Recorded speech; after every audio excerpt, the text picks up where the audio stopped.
We have a Discovery Day with the entire Lincoln High School. We have all come together, members of the Southwestern Crown of the Continent Collaborative. We do large-scale restoration projects in the Southwestern Crown, and the Lincoln community is one of the places where that work takes place.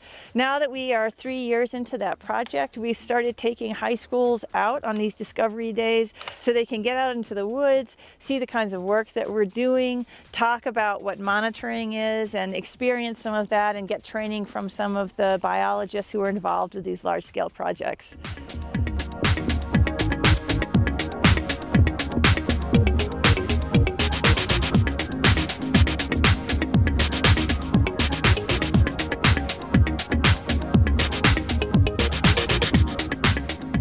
Today we have a lot of great specialists out here who do a lot of wildlife monitoring. So that's kind of what we're focusing the day on, teaching them about different methods for wildlife monitoring, why we do wildlife monitoring, and then talking some about how that information can be used in forest management by the different forest managers. We're having all the instructors kind of introduce themselves and talk about how they got into the wildlife careers that they're in or the conservation careers that they're in.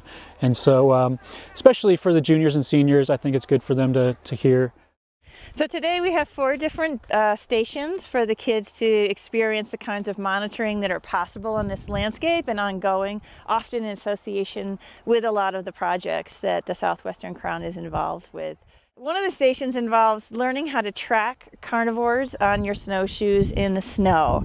And so they learn to identify different kinds of carnivore tracks and to see, depending on the kinds of patterns, how long ago the animals went through or what sorts of carnivores they might narrow that species down to when they're trying to figure out what they're looking at. Another one of them involves the use of remote cameras to try and capture information about specific wildlife species, such as lynx or wolverines. And so the students are learning how to operate the cameras, what the kinds of data that the cameras capture are used for, and those kinds of things.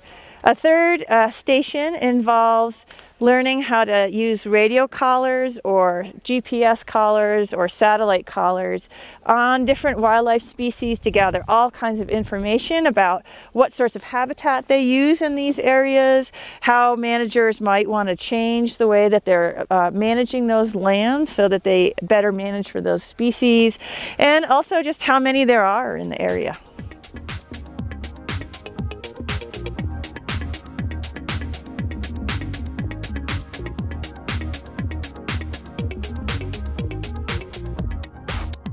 We've got great partners from the Forest Service, from the University of Montana, a lot of nonprofit groups such as the Wilderness Society and Northwest Connections, and it's just great to have partners from all these different agencies and different groups coming together to teach the students about wildlife monitoring and why we do it.